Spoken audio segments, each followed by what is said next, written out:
Hello and welcome to Drawing Board. Thanks for joining me today. As you may remember from previous sessions, all you need to participate in this program are a set of crayons and some drawing paper. Today I'm using a gray construction paper. So if you have construction paper at home, I recommend that you use it just because it sets off the colors of the crayons really nicely. There's a little bit more drama, I think, than with just the white paper. So let's get started. All right, today our project is abstract art. This type of drawing is one of my favorite types of drawing. I call it scribble drawing. I don't know if it has any kind of a formal name, but what I really like about this is that you can turn it any which way, and it's interesting either way you hold it.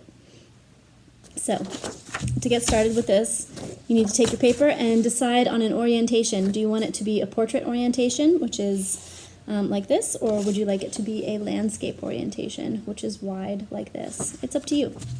Choose a dark colored crayon. Blue, fuchsia, purple, dark green, black, brown, any of these darker colors will work really well. Now all you're going to do is you are going to do some scribbling. So do some really great scribbling. Pick a point on your paper. Make some big arcing lines. You could make some slashing up and down lines. And at the end, you can just kind of do a little spiral or something.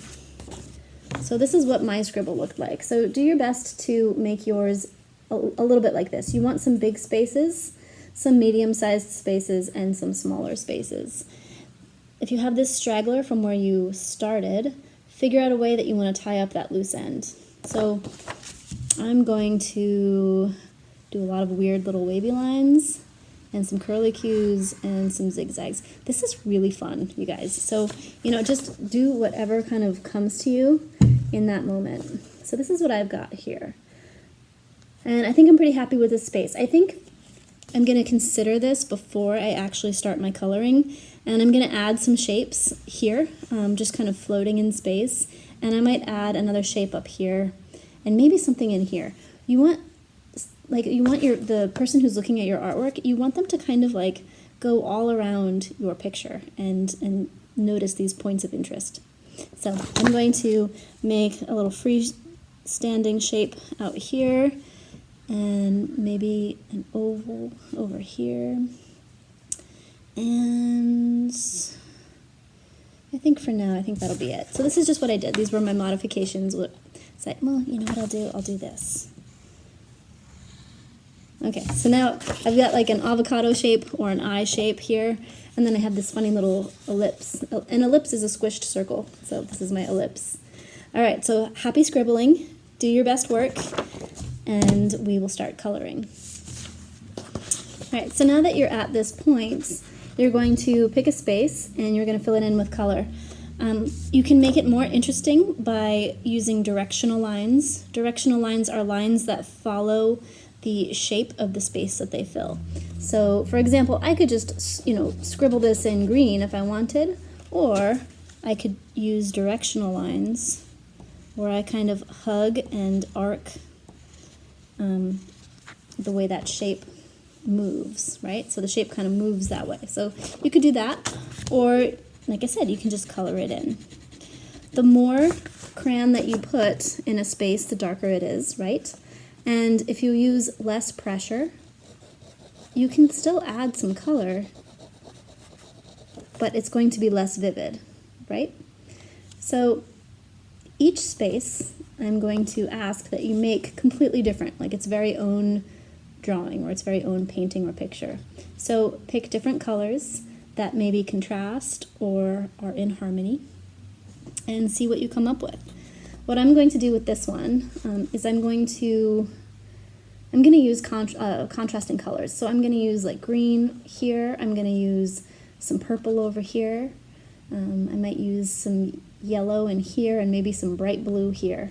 So those are just some ideas. I might change it up, but I'm interested to see what you come up with. So spend a little time and really develop each space that you've created.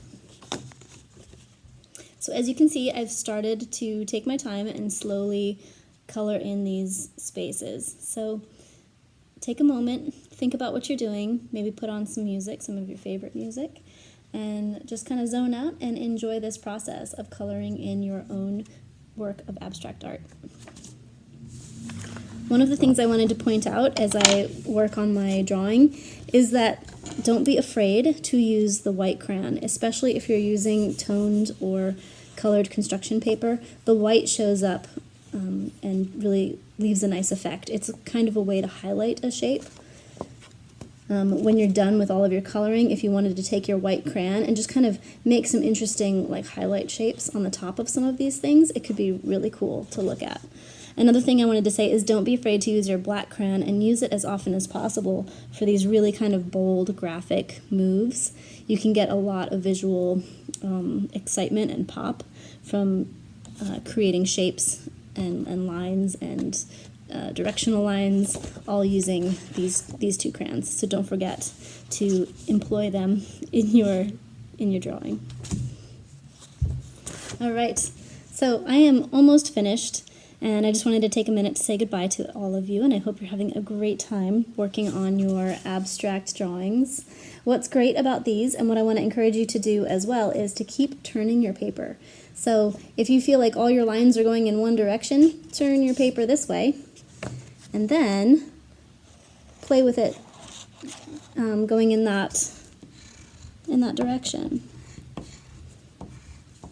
What you want is you want a lot of energy, right? And you want it to be interesting no matter which way you hold it. All right, well, thank you again for joining me, and I hope you had a good time, and I will see you next time.